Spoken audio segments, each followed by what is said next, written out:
Você fez uma entrevista com Ismail Bagaei, o porta-voz do Ministério das Relações Exteriores, que muitas vezes é a própria face do regime iraniano. O que foi que ele disse que te surpreendeu? A posição dele era a seguinte: eles querem negociar, como sempre. A postura deles é negociar. Eles querem paz. A prioridade número 1 é a paz. Mas aí ele disse: a gente está sempre disposto a se defender. E ele sempre falava que até as ações militares deles são vistas de uma forma defensiva e não ofensiva. Então ele disse: olha, a gente sempre quer um acordo, sempre quer negociar, mas estamos prontos para nos defender do ponto de vista militar. Dito isso, no que diz respeito à parte militar, eles colocaram muita coisa em prática para garantir a própria defesa. E a gente conversou sobre alguns desses pontos, e não só com ele. Eu também falei com outros membros importantes do Irã, não só do Ministério das Relações Exteriores, mas de outras áreas, que eu prefiro não mencionar para não me complicar.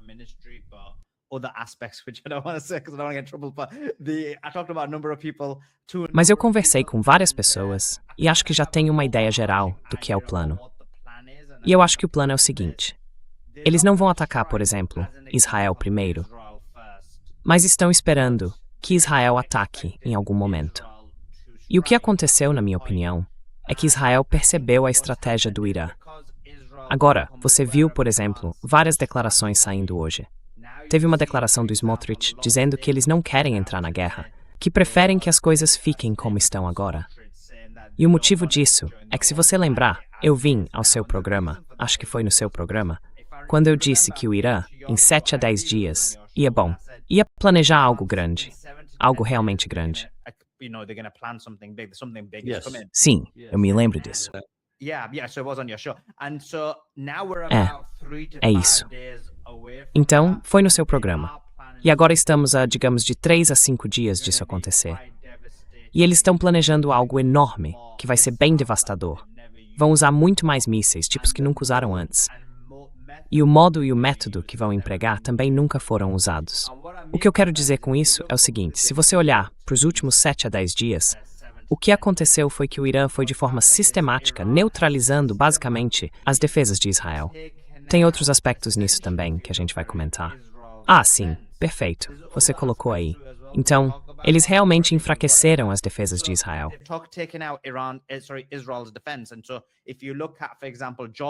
Então, se você olhar, por exemplo, para a Jordânia basicamente tinha os primeiros sistemas de radar, assim como o Bahrein e o Kuwait, os sistemas de defesa aérea, as instalações e hangares de aviação, os centros logísticos, os depósitos de combustível e munição, toda a infraestrutura do CENTCOM. Tudo isso, na visão do Irã, podia ser tratado de 2 maneiras. Na verdade, 3. A terceira é a parte da invasão terrestre, que a gente vai comentar depois. Mas havia 2 principais. Uma era lidar com as bases militares nessas regiões. A outra era a defesa de Israel. E se você lembrar, logo no começo, no primeiro momento da guerra, a chamada Guerra do Ramadã, eles destruíram a base aérea de Al-Udeid, o sistema de radar de lá, que valia cerca de $1 bilhão.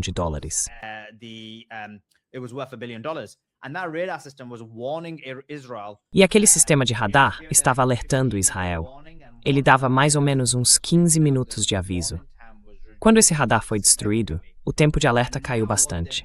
E agora, com esse novo movimento, atingindo de forma pesada a base aérea Muwafaq Sauti, além de alvos no Bahrein e no Kuwait, o que acontece é que o tempo de aviso para esses mísseis ficou ainda menor. Aí vem o problema com os interceptores de defesa. Se a Jordânia não conseguir proteger o espaço aéreo, basicamente vai ser uma temporada aberta contra Israel. Israel percebeu esses movimentos. E claro, não é ingênuo. Eles entendem que isso faz parte de uma estratégia tática implementada pelo Irã, que vem aumentando o nível de escalada ao longo desse período.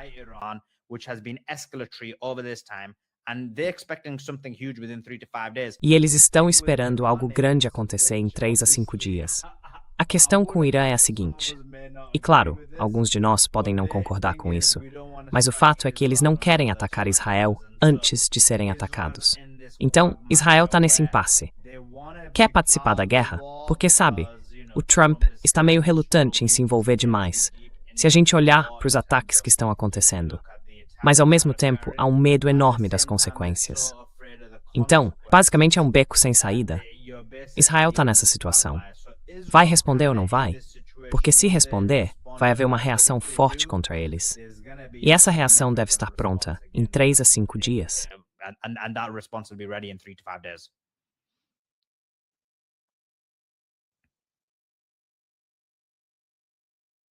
Dan, you got to bring yourself back in. Dan, você precisa voltar para a conversa. Desculpa por isso. Você tem alguma ideia do que vai ser? Qual vai ser o alvo? Quer dizer, a gente acabou de mostrar aqui há pouco, falando sobre os lugares que eles têm atingido ultimamente. Mas o que isso quer preparar?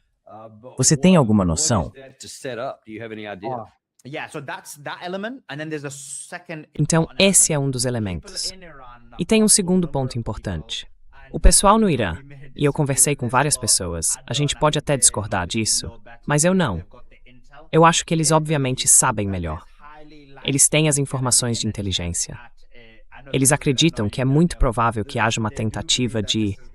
Eu sei que isso vai te irritar, Daniel, mas eles realmente acreditam que pode haver uma incursão terrestre em uma das ilhas próximas, provavelmente a ilha de Karg. E claro, eles têm armadilhas preparadas na ilha de Karg, caso essa decisão seja tomada. Mas além disso, eles me disseram que estão vendo um acúmulo de forças no Kuwait. É por isso que eles estão atacando o Kuwait. In Kuwait, this is why they're striking Kuwait. Also, in terms of the Kurds, they do believe that the Kurds. Em relação aos curdos, eles acreditam que os curdos ainda vão tentar entrar. Eles não compram aquela história de que, sabe, pegamos as armas ou roubamos as armas. Quando Trump disse que entregamos as armas para os curdos, e eles meio que ficaram com elas, eles não acreditam nisso. Acham que é só uma manobra, uma forma de despistar. Na verdade, acreditam que os curdos vão sim tentar entrar. E é por isso que a gente tem visto ataques constantes em Erbil, em Sulaymaniyah, para enfraquecer qualquer chance de as forças curdas tentarem avançar. Existe essa ideia, essa convicção de que isso está acontecendo. E é por isso que o ataque no Kuwait é tão importante. É também por isso que a gente vê ataques quase contínuos, persistentes, contra áreas curdas no Iraque. On Kurdish areas in Iraq, and then separate to that, they are weakening. E além disso, eles estão enfraquecendo as forças americanas. Primeiro, afastando-as o máximo possível do Irã. O motivo, de novo, é que eles sabem, estão plenamente cientes da crise que os Estados Unidos enfrentam em relação a petróleo e combustível. Então, o que eles querem é tentar deslocar essas forças. Eles literalmente têm alguém no departamento do Ghalibaf, cuja única função é acompanhar, em tempo real, as reservas de petróleo dos Estados Unidos. E o que acontece é que eles estão tentando empurrar os americanos cada vez mais para longe, porque quanto mais longe estiverem, mais combustível vão gastar. Então, é como se fosse um ataque em várias frentes, e dá para ver os resultados disso nos ataques que estão acontecendo. And then you can see the fruits of that by the attacks that are occurring. And what is the objective of these? E qual é o objetivo de intensificar isso? Seria forçar os Estados Unidos a voltar para a mesa de negociações? Porque tem uma coisa, antes da gente se afastar muito da sua conversa com o Ismail Bagai, acho que foi ontem que eu vi, se não me engano, o Abbas Araghchi disse que ainda achava que havia uns 10% de chance de chegar a um acordo negociado. Isso me surpreendeu muito, porque eu fico pensando, com o que a gente fez em 2025, com o que fizemos para começar essa guerra? Com o que fizemos quando saiu o memorando de entendimento? Quer dizer, a gente nunca cumpre a palavra em nada.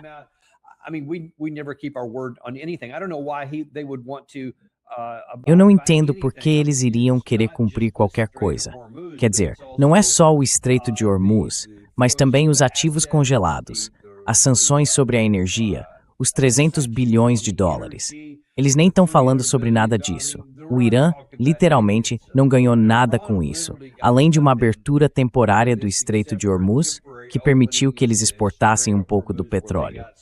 Então, por que eles confiariam na gente em qualquer coisa? Ou até considerariam esse suposto cessar-fogo de 10 dias de que alguns estão falando? Ou você acha que isso é realmente viável?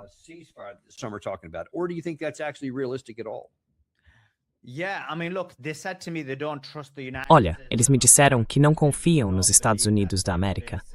Eles não acreditam que o país vá realmente cumprir qualquer acordo que faça. Dito isso, eles também disseram que é preciso ser pragmático. Você não pode ter uma situação em que se recusa a negociar com o inimigo, porque isso só significa uma guerra sem fim. Então, durante todo esse período, vai haver algum tipo de negociação. Agora, como você mencionou, existe essa ideia, e é por isso que ele está com 10%, de que é muito improvável que esses acordos realmente aconteçam, porque os Estados Unidos seriam incapazes de cumprir qualquer um deles.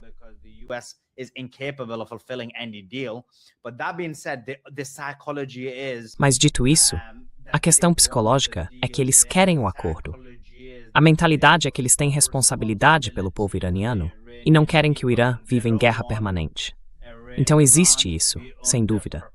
O que a Basarati está dizendo reflete o sentimento dentro do Ministério das Relações Exteriores. E claro, ele é o chefe do ministério e do governo nessa área, e a posição deles é que estão dispostos a fazer um acordo. O problema é que eles não acreditam que os Estados Unidos vão fazer o mesmo. E na visão deles, é o seguinte, eu conversei com eles sobre isso. Eu disse, olha, eu realmente acho que se você olhar o conjunto da guerra, tem uma coisa importante aí.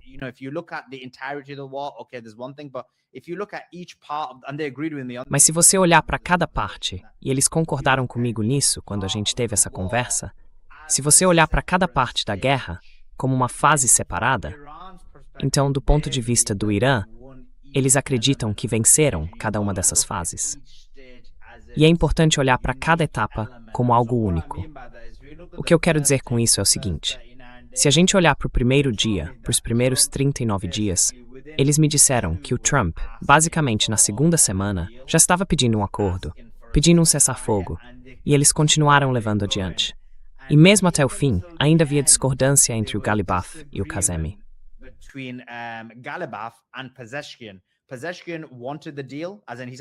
Kazemi queria fechar o acordo. Ele disse algo como, olha, vamos só fazer o acordo. Já Ghalibaf queria adiar por mais uma semana. Então eles chegaram ao meio termo. E foi por isso que o acordo aconteceu quando aconteceu.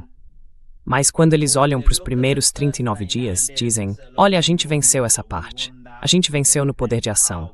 Enfraquecemos os Estados Unidos da América. Enfraquecemos as bases deles e os sistemas de defesa. Aí vem o próximo ponto. Esse próximo ponto foi basicamente quando os navios iranianos começaram a sair e quase não havia navios americanos saindo. Então eles se veem de novo como vencedores também nesse aspecto econômico.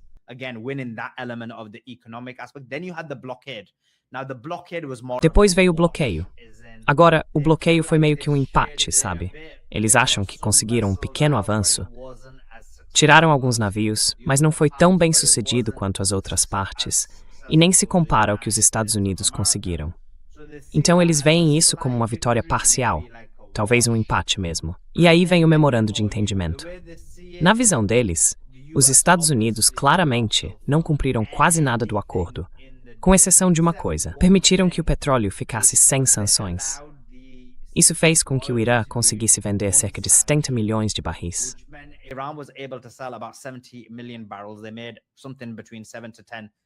Eles conseguiram algo entre 7 e 10 bilhões, e os Estados Unidos não receberam nada. Então, nesse ponto, eles veem isso como uma vitória, como se tivessem conseguido garantir essa receita. Parte desse dinheiro vai ser usada para o exército, outra parte vai para a população, e isso acaba fortalecendo eles à medida que a guerra continua. Agora eles enxergam essa fase atual como parte da guerra cinética que está acontecendo. E na visão deles, os ataques do Trump seguem o mesmo padrão. Ele continua atacando o Sul. Essa é a posição deles, que ele insiste em atacar o Sul, as mesmas regiões, repetidamente. Às vezes ele ataca exatamente os mesmos pontos, de novo e de novo.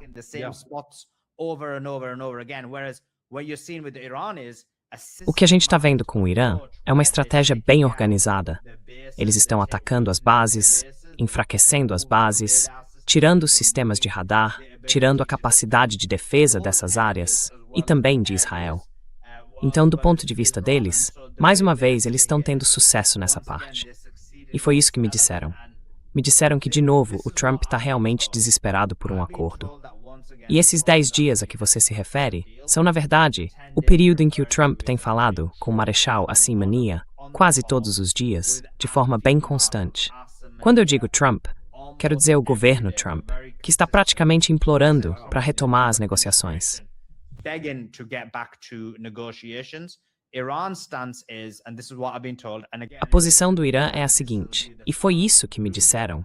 E claro, isso não quer dizer que será a conclusão final, mas a posição deles é que o memorando de entendimento está suspenso. Se quiserem voltar à mesa de negociações, terão que fazer mais concessões, porque, mais uma vez, vocês atacaram o nosso país, violaram o memorando e foram contra o artigo 5 e o artigo 1, mas nesse caso especialmente o artigo 5. Então não dá para confiar em vocês. Foi o que me disseram. Na verdade, foi o que Ismail Bagai me disse. Ele falou, olha, nós estávamos cumprindo o memorando. O memorando dizia, no artigo 5, que os arranjos precisavam ser feitos pelo Irã. Ele já tinha me dito isso antes. Não lembro se mencionou na entrevista, mas ele disse que os arranjos precisavam ser feitos pelo Irã. Nós tínhamos 30 dias. E nesses 30 dias, eu disse que precisávamos negociar com Omã. in those 30 days, I said we need to negotiate with Oman, we need to negotiate with the other Gulf states. He said we were doing. A gente precisava negociar com os outros países do Golfo.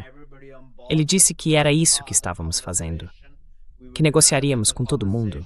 Estávamos trazendo todos para a conversa, fazendo parte do diálogo.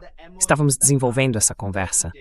E estávamos falando com Omã, de acordo com o memorando de entendimento, que depois de 30 dias haveria uma administração conjunta do Estreito de Hormuz. Mas aí os americanos acabaram tentando criar esse novo corredor. E esse novo corredor, na visão deles, seria como um corredor de frente, ligado ao artigo 5. Só que eles também acreditavam que havia, digamos, do ponto de vista militar e de segurança, um problema sério em relação ao acesso dos americanos a essa área. E foi por isso que eles tiveram que interromper.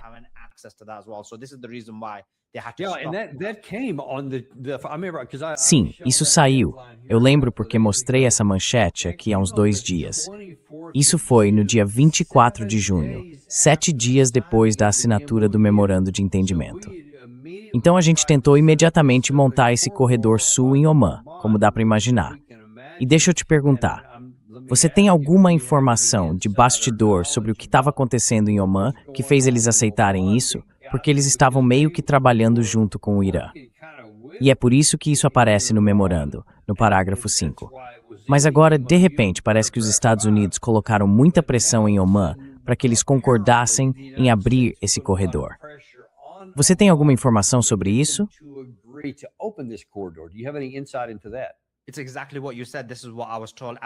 É exatamente o que você disse. Foi isso que me contaram. Me disseram que com Omã, o Irã não tem problema nenhum. Eles estavam negociando com Omã, mas Omã, por não ser uma nação muito forte, acabou sendo pressionada pelos Estados Unidos da América. E por ter sido pressionada pelos Estados Unidos, acabou se colocando numa situação em que não está cumprindo o memorando de entendimento e basicamente não está enfrentando os Estados Unidos. É como se fosse uma nação fraca, no sentido de ter sido intimidada até chegar à situação atual.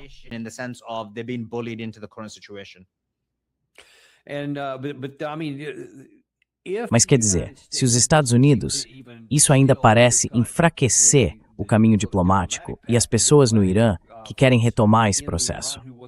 Porque se nós, em apenas 7 dias, fomos lá e atrapalhamos tudo em algo que era do nosso próprio interesse, e era do nosso interesse abrir aquilo o mais rápido possível para fazer o fluxo de petróleo voltar para o mercado global e o preço cair para todo mundo, e mesmo assim a gente se meteu ali, quase como se...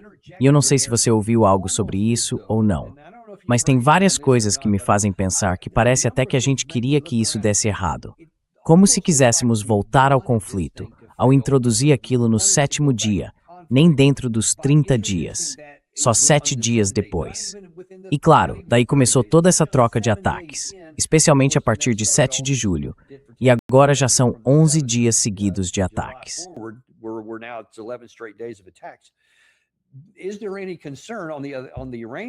Existe alguma preocupação do lado iraniano de que no fundo nem vale a pena insistir nisso? Porque se aquilo não funcionou depois de 7 dias, por que algo no 10º dia funcionaria mais tarde? E isso, na verdade, leva à segunda pergunta que eu queria te fazer sobre esse assunto. O que você entende sobre a disputa interna no Irã, entre os que querem essa negociação e os que dizem, eu avisei que não deveríamos ter negociado antes? Eu não sei se é o Calibaf ou a Guarda Revolucionária que está dizendo, estamos numa posição de superioridade militar agora. Temos vantagem com o Estreito e talvez agora também com Bab al-Mandab. Então não precisamos ceder em nada. Vamos apenas esperar até que a dor fique grande o bastante para os Estados Unidos. Essa é uma linha de pensamento para alguns dentro do Irã? Is that a consideration for some in Iran? Sim, duas ótimas perguntas. Então a primeira é o seguinte: a forma como eles veem o que os americanos estavam tentando fazer era, bom, o que eles acreditam que os americanos estavam tentando fazer não era só romper o memorando de entendimento, que de fato eles estavam tentando romper. Mas além disso, havia uma espécie de teste para ver até onde eles poderiam ir, ou até onde conseguiriam ir. Eles estavam tentando assumir o controle do Estreito, para ver se o Irã permitiria. E o problema é que o Irã se manteve muito firme e decidido de que precisava ter o controle do Estreito de Hormuz. Então, o Trump acabou basicamente sendo pressionado a agir. É assim que eles veem a situação. Além, claro, dos americanos terem rompido o acordo e não terem sido consistentes com ele. Agora, sobre a segunda pergunta que você fez, que é, qual era mesmo a segunda pergunta? A questão era, se existe um grupo dentro da Guarda Revolucionária, seja lá quem for, dizendo, não façam acordo nenhum agora, deixem a pressão aumentar até eles nos darem o que a gente quer. Olha, em relação ao Irã, eu não vejo dessa forma. Eu não estive lá, não conversei com todos os grupos, com todas as correntes políticas. Não é que exista exatamente uma discordância. Existem, claro, o Galibaf, o Araghchi e o Pezeshkian, que são basicamente os negociadores. Agora, a vontade do povo é totalmente diferente do que o governo quer. Isso é bem claro. O governo, como eu mencionei, está sempre disposto a negociar. O povo não quer negociação. Quando você vai ao Irã, quando foi ao funeral, as pessoas eram firmes e consistentes em dizer que queriam uma resposta. Queriam vingança, queriam justiça. As bandeiras vermelhas estavam por toda parte. As bandeiras vermelhas significavam vingança. Havia mais bandeiras vermelhas do que bandeiras do próprio Irã. Eles querem vingança.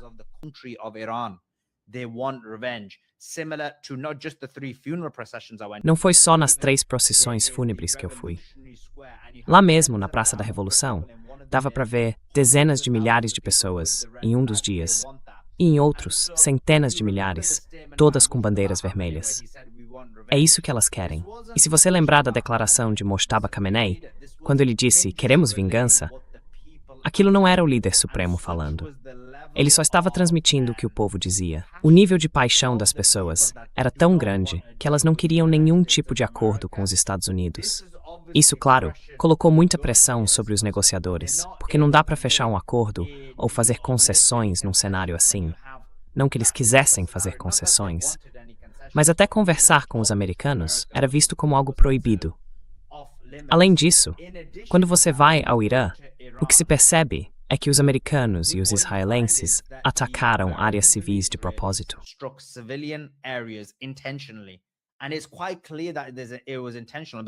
E dá para ver claramente que foi intencional, porque há várias dessas áreas, e eu fiz um relatório sobre isso. Não são bases militares. Não tem nenhuma base militar por perto. Algumas são prédios residenciais, apartamentos civis, tinha uma sinagoga judaica e ao redor dela apartamentos onde moravam famílias judias. O que eu quero dizer é que eram pessoas judias vivendo ali. E quando eu conversei com essas pessoas, elas acreditavam que aquele ataque foi intencional por parte de Israel, porque estavam com raiva delas, achando que eram iranianas.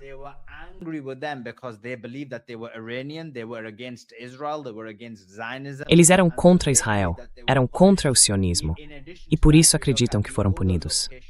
Além disso, se você olhar os outros locais que foram atingidos, as pessoas acreditam, por exemplo, que a clínica de fertilidade, mais uma vez acreditam que aquilo foi intencional.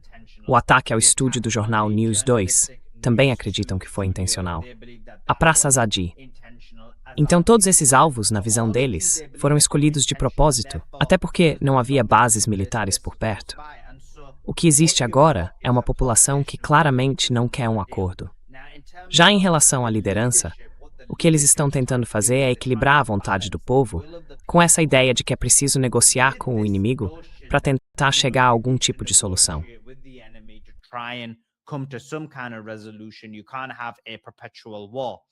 Você não pode ter uma guerra eterna. Mas dito isso, quando eu explico tudo isso, não acho que exista uma divergência dentro da liderança. Eu acredito que a posição dos negociadores é algo que está sendo transmitido pelo líder supremo, Mujtaba Khamenei, e eles estão apenas cumprindo as ordens dele. E se você olhar o memorando de entendimento, aquilo era um documento de rendição. Então, por que eles não assinariam? Dito isso, a declaração de 10 dias que veio do Catar, pelo que eu entendo, o Irã não está, ou não vai, assinar isso dentro do mecanismo atual. Eles não estão dispostos a concordar com o acordo agora. E isso acaba nos levando de volta ao memorando de entendimento, que aquela pausa de 10 dias não era.